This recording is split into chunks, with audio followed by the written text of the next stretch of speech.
Thank you. Thank you very much for such nice introduction. Yeah, hello everyone. How are you?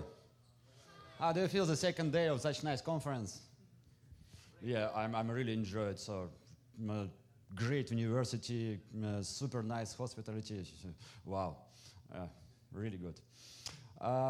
Okay, so I have a talk for you about community-driven HAI or building of like agents with AI models, open AI models.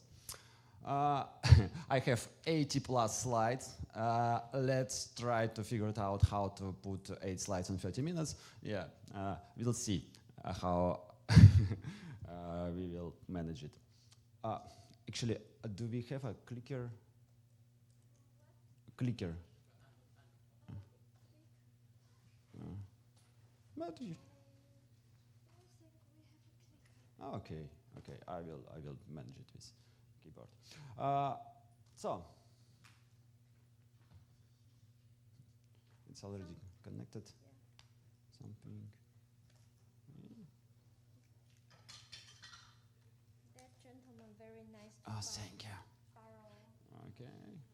Yeah, it works. So every time when I start to think about AI, I remember Lewis Carroll. Have you read Alice in Wonderland? Yeah, it's a quote from there. So it takes a running you can do to keep in the same place. If you want to get somewhere else, you must run at least twice as fast as that. So AI is developing very fast. Yeah, and if you wish to be on the same page with the technology, you have to run. And if you're a software developer or app developer, you of course should remember that if you know more about new technologies, you are much more powerful than before. So I have a specific meme for this. Just app developer and app developer with AI expertise. So don't forget about it. And it's related not only for developers, it's related to applications themselves as well.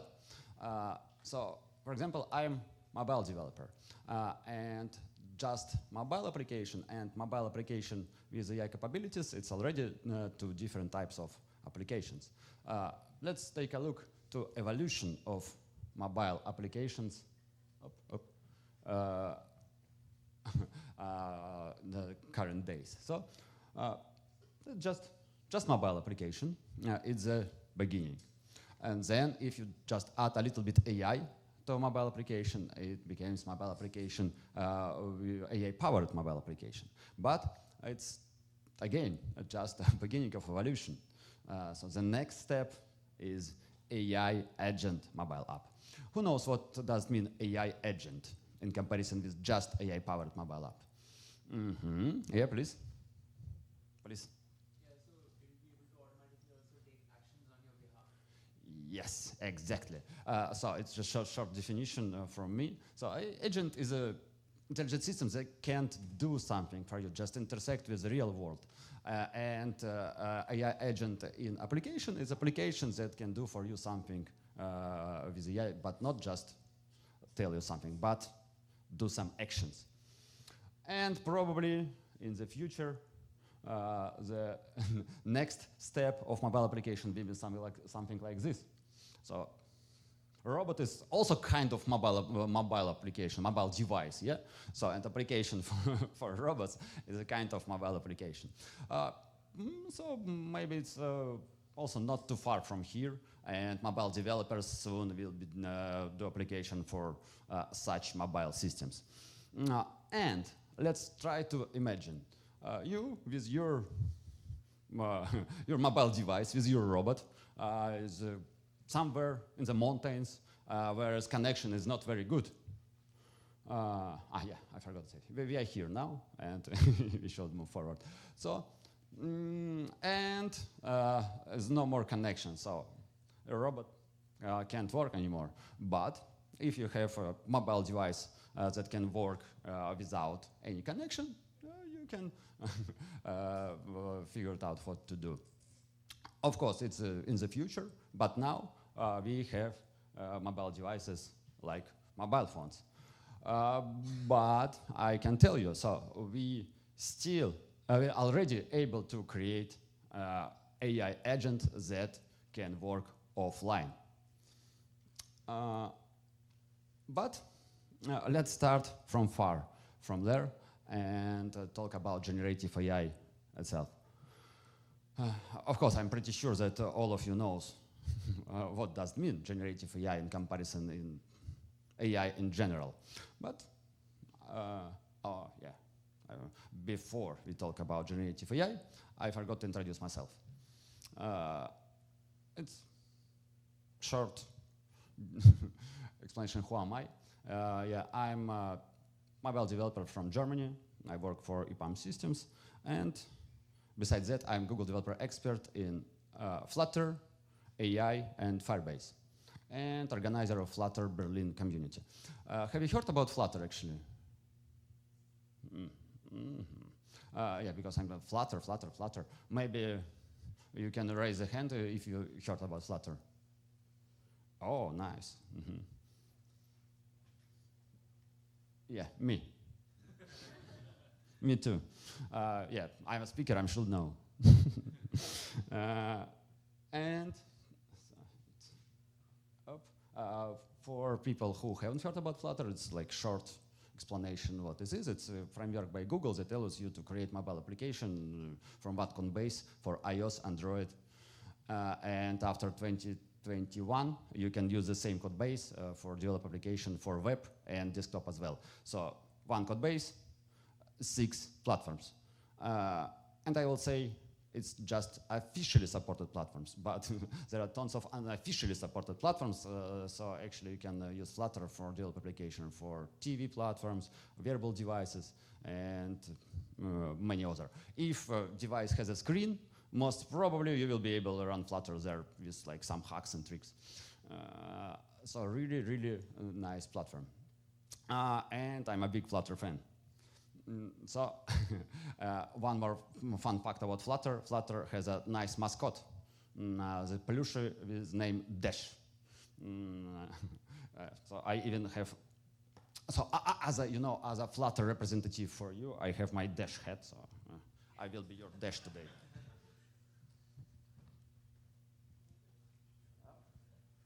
So yeah. If you haven't tried Flutter before, I highly recommend to try. So as a Dash. Actually, in the next building, there is a Google Developer Group booth, and you can take a look to the real Dash, and I don't know, make a photo with him. Okay. There is a nice Flutter community in Taipei, and you can join their events and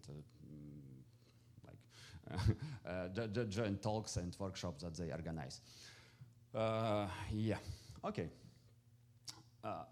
It's a reminder for me.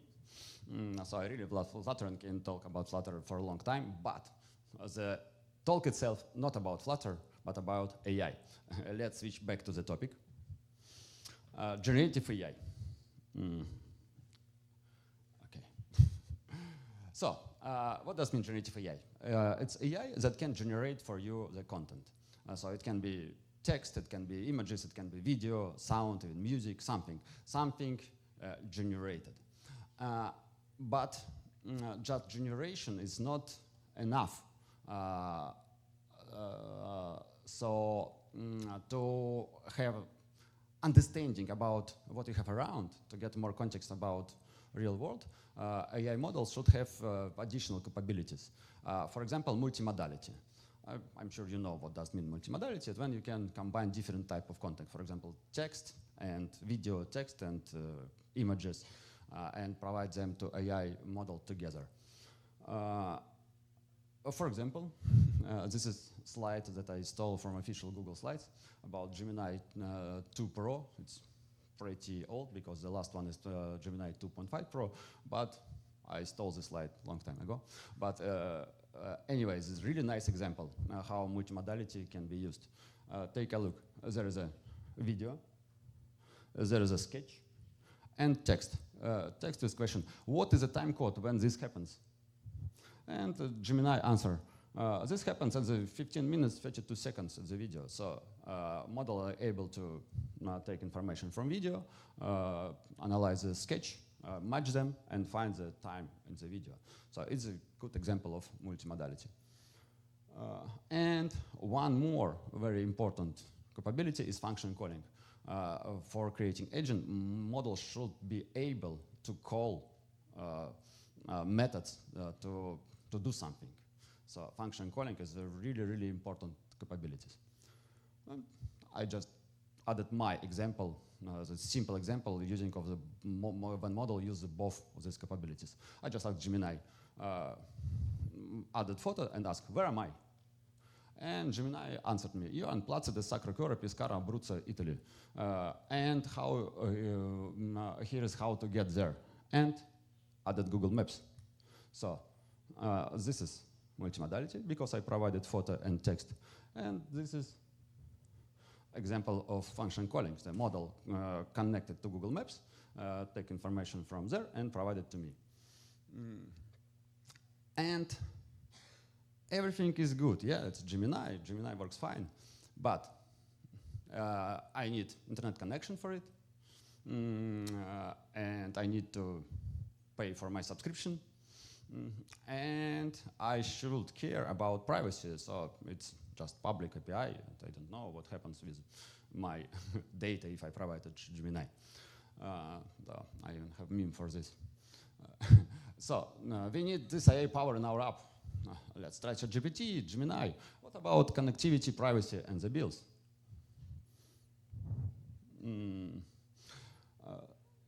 But there is an answer. Open models. Have you tried? Have you heard about open models? Yeah. Yes, nice example. But actually, there are many more examples. Open models is a kind of models that I will say kind of open source in AI world. So it's models with open weights, and you can download this model and do whatever you want with this model, like fine-tune them, change them, and do your business with it. Of course, there are license agreements, like with any open source functionality, but it's kind of open source. And yeah, there are the 3 key principles of open models: transparency, accessibility, and innovation. So you can access to this model and open resources. You have transparency with the weights of these models, and innovation, yeah, of course. So when should you use open models? So you can use them everywhere you want to run. You can use open models on your local device. You can put them to cloud and run there, or on your on-premise servers and so on. And when you've downloaded it, your model, you can fine-tune them. You can use additional data sources, data sets to train them, and so on. So, examples: Llama, open model; DeepSeek, open model. What else? Exactly, open model. And do you know that, Mistral, yeah, open model. Do you know that OpenAI created open models recently? So they had only proprietary models before, but a couple of weeks ago, I don't exactly remember the time, they announced that they have open models now too. And of course, Gemma. So I'm Google developer expert, so I mostly worked with Google models, and Gemma is my favorite one. Take a look to the story of Gemma development. It started 1 year ago, approximately. Gemma first was announced in February of 2024, and since that time, they released Gemma 2 in June. In October, it was specific Gemma 2 for Japan. That supported Japan language because Gemma 2 was not multilinguality model and supported officially only English. And you had to train model if you would like to have model be supported another language. And in March 2025, Google announced to get Gemma free. That supported multimodality, multilinguality, and function calling. So small open model that are able to work with different type of content that can speak on many languages and that able to call functions. You can try actually in Google AI Studio, for example, the simplest way where you can find Gemma and try to do something with it. And there is a Google Gemma cookbook with a lot of examples which you can touch and try to play with it. Okay, everything is well and good, but yeah. I mentioned offline agent and on-device. Let's talk about on-device AI. Who can give me example of on-device machine learning? I'm pretty sure that you use this on-device machine learning functionality every day, or like almost every day. Yeah, please, again you. Google Pixel camera uses a lot of on-device processing with the built-in tensor chipset. Yes, exactly. And actually many more. You even, please. Text prediction, yes, also because it should be fast, it should work without internet connection, and so on. So everything, such simple things you can launch on device. And just a couple of examples. Google Photos, the Pixel, Instagram masks. It should work very fast and shouldn't wait when your application connect to server, get back, answer back, and so on. Everything works on device. And it's possible because of, for example, in case of Google, it's TensorFlow Lite. It's a like simple version of TensorFlow prepared specifically for mobile. So that allows you to run machine learning models on your mobile devices. Have you heard about TensorFlow Lite? You can forget it, because there is no more TensorFlow Lite. Now it has a new name, Lite-RT, and support not only TensorFlow models, but Python, PyTorch as well, and JAX. Yeah, you can don't name it TensorFlow Lite, just Lite-RT. But I'm going to talk not about Lite-RT, because there is one more framework on top of Lite-RT that names MediaPipe. Initially, it was created to work with on-device machine learning, like face recognition, gesture recognition, speech-to-text analyzing, and now it supports generative AI as well, generative AI small models. You can take a look to this example. There's MediaPipe Studio and code samples for Android and iOS, because MediaPipe supports Android native, iOS native, and web native. So Kotlin, Swift, and JavaScript, TypeScript. There's a couple of examples with Gemma 2, and Gemma 2 here launched exactly on device, and you don't need internet connection to talk with it. What about Flutter?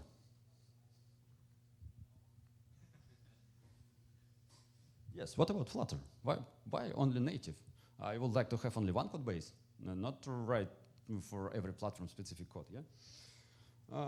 I started to look for a plugin and found one, Gemma 111, 1001. Wow, I was really happy, but then I opened the source code. It was everything that I found there. So I understood that it looks like the plugin is not ready yet. So I had to create my own. So let me introduce you. Yeah, and even someone liked it. Yeah, of course, all of us are awesome, but I wanted to launch Gemma on mobile device. So I had to create my own, Flutter Gemma. It's a plugin developed by me that tells you, I created it on top of MediaPipe, and it allows you to run small models on iOS, Android, and web using one code base. So there is examples. So I launched it in web, and here is Android, as I remember.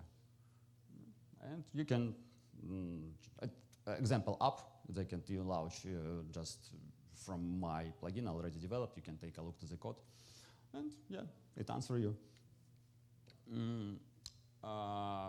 So it supports not only Gemma, of course.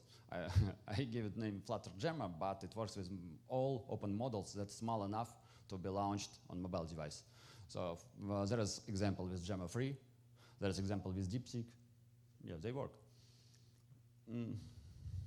Yeah. There is one concern. Models are too small and don't support multimodality. But actually, if you take a look to V4, it's 4 gigabytes almost. So, okay, not all of them too small, but still don't support multimodality. Breaking news. It's not exactly breaking news because it was my. But Google didn't launch anything more new than Gemma Free N. Gemma Free Nano is one of the last small model by Google that created specifically for mobile devices. And this model able not only be launched on mobile devices, but it has multi-modal support, multilingual support, and function calling support. So there's a small description of Gemma Free Nano. It has different sizes, 2 billion parameters, 4 billion parameters, and Platformer 4 billion parameters. And there is a comparison table how to compare Gemma Free and Gemma Free Nano. They are not the same. They created for different purposes. Gemma Free is a like general open model that you can use whatever you want. Gemma Free Nano is a model specifically for small mobile devices.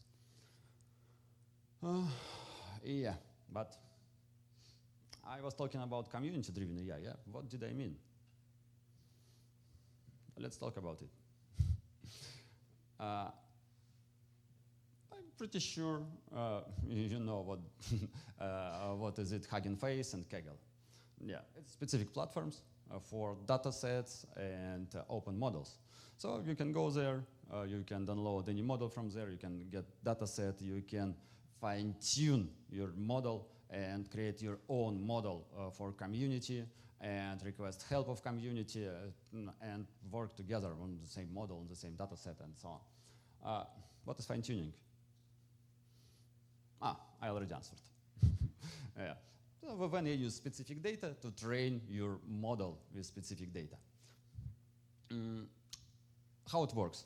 You have base model, you have base pre-trained model, you have specific data set, custom knowledge base, and you can add this data to the model, and model will know everything about this specific data. For example, you have some sensitive data that you wouldn't like to share with someone, but you can train your small model and launch it on your device, and nobody will use it instead of you. For example, specific data about yourself, and you need to have your own personal assistant that know about you everything that you don't share with anyone. So you can prepare a data set about yourself, train model, and use it in your device. Usual flow of using such models on device. You take base model, prepare your data set, fine-tune base model, upload fine-tuned model to device, and if you need to do it again, you have to repeat the full cycle. And model not very big if you compare with like huge models that I use on backend, but for mobile, it's still not really small. So if you need to download 2 gigabytes to your device, it's 2 gigabytes still. there is an answer. There is a one type of fine-tuning. It's with name LoRa, low rank adaptation. When you don't have to retrain full model, so you can just update additional weights and work with small additional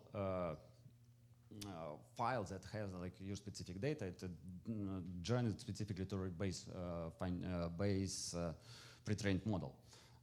And MediaPipe has support of such approach, and you can just provide base model and specific small file with your specific data.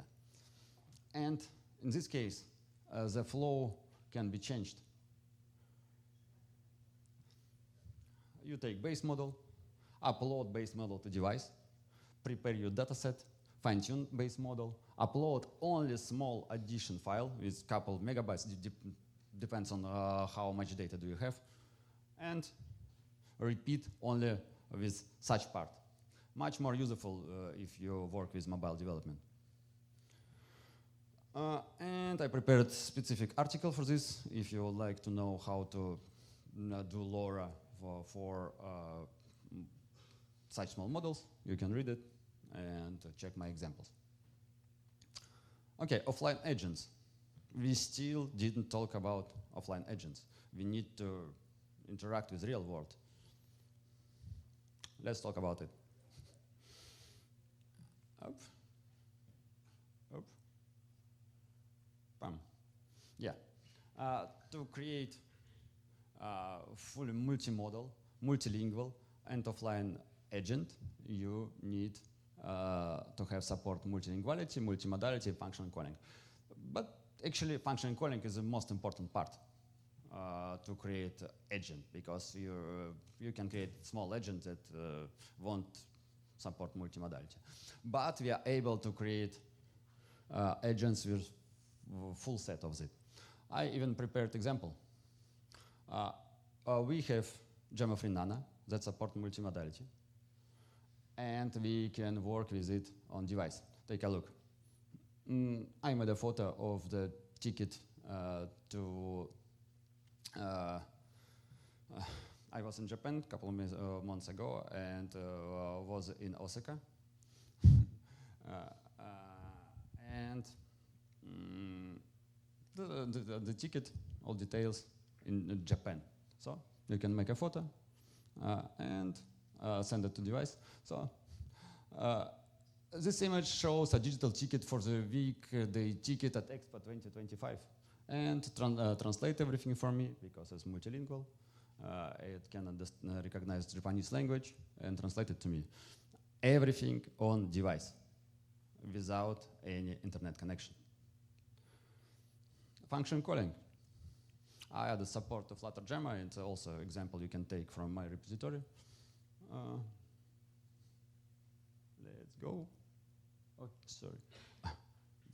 Sometimes. Come on.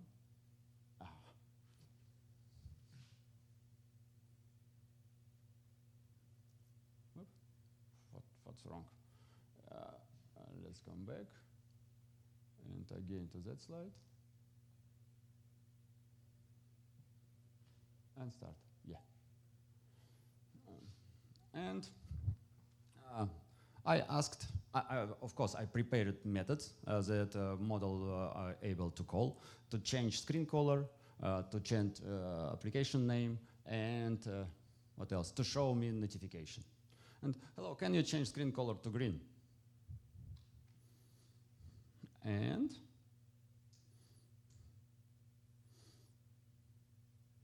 of course, it's not immediately because it's 3 GB size of model. I'm pretty sure that it will be less in the future, but it's already possible. So model changed the color of my application. And the model can recognize your speech. So you can create agent that will do what you ask it without internet connection. Then I requested to change app title. Again, we should wait a couple of seconds.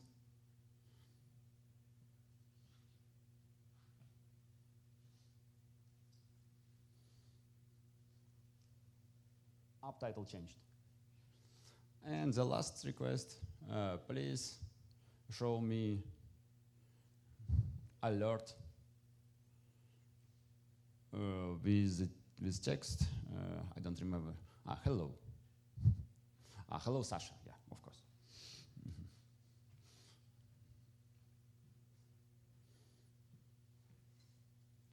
Voila. Yeah, it's the simplest example of offline agent.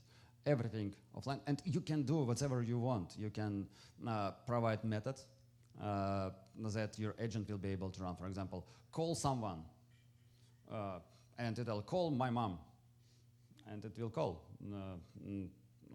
Just get me, like, order me ticket for cinema. And you provide method to agent that allows the agent to, to order the ticket, and that will do. It's no limits. The thing is that for ordering tickets, you don't need offline agent actually, yeah, but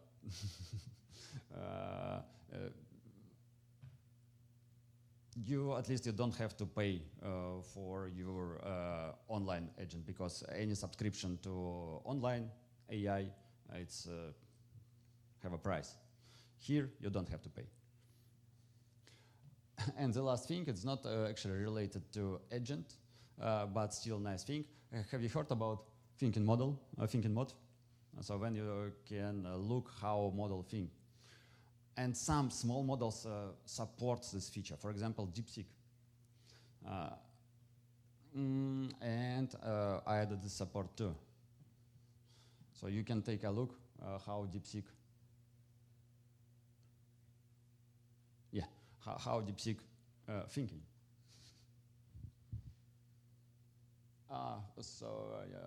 I added wrong example, sorry. Okay, forgot to check. But yeah, I have this example. I updated the slides later. Sorry. Up. So I can tell we are able to create offline agents. The thing is, we just need to think which agent are we going to create, and then start. There is an article with detailed explanation. Sorry, I didn't have enough time, but I'm going to publish it probably next week or next week. It's almost done. But yeah, not for today. You can follow me on LinkedIn or on Twitter. If you're interested, I will publish it there. So real world examples, the last part of the talk. Which examples can you take a look about how to work with models offline on device? First, I have workshop in my GitHub account, Generative AI Fireside Chat. It's it's pretty funny workshop. It's not only about offline. In this workshop, I demonstrate how to connect your mobile or web applications to AI models with all possible ways. Using direct SDK, using Firebase, using Firebase GenKit, and with Gemma offline too. And in result, you will get an application where you have many different models that talk with each other without any human interaction. There is Gemini, ChatGPT, Gemma, DeepSeek, Claude, Llama, and they talk with each other, and every of them thinks that they talk with people, but there are no people at all. And sometimes it's really fun. For example, there were like a conversation between ChatGPT and Gemini, and I presented this workshop in Barcelona, and audience asked me, ask them who is better, Real Madrid or Barcelona. And ChatGPT told Real Madrid is better because by statistic, blah, blah, blah, something. And Gemini answered, no, you can't talk such way because there are many different approach to compare, and only statistic is not the way. Barcelona audience, wow, oh, we don't use ChatGPT anymore, only Gemini. Yeah, because Gemini told that Barcelona is better. But yeah, pretty fun. You can try and take a look at what the models tell you. Because as a human, you can like start as a topic, and then models discuss this topic. Yeah, how it looks like. The fireside and the initial topic. Tell me a story about Torino. And yeah, ChatGPT started, DeepSeek answered, Claude resume, and they just blah, blah, blah, blah, blah. You even don't have time to check what they're talking about. But you can press a pause and read. And you can create it yourself and give additional prompts to make directions and so on, tune them. Another example, offline menu translator. One friend of mine, Chongren Fogel, after Flutter Ninjas conference, because I presented kind of just a similar talk, not about offline agents, because agents capabilities weren't ready yet at that time. But he created offline menu translator. So if you're in another country and don't understand language, and you forgot to buy SIM card and came to a restaurant and understand nothing, you can use it. And Changor wrote a nice article about how did prepare it, so I recommend to read. It's interesting. And one of my last projects, it's Live Captions XR for deaf people. So sometime in noisy rooms, it's people who don't hear good. Yeah, it's complicated to understand what people talking about. And with one friend of mine, who is a developer from US, we created this application. There is a video.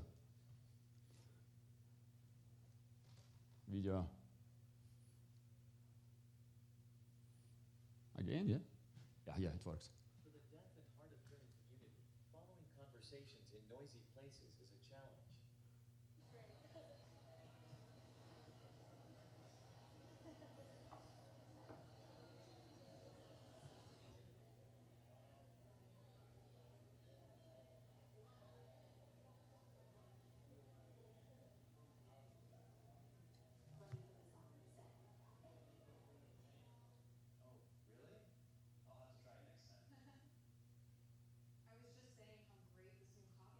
Video generated by Veo, and sometimes text is not really good generated.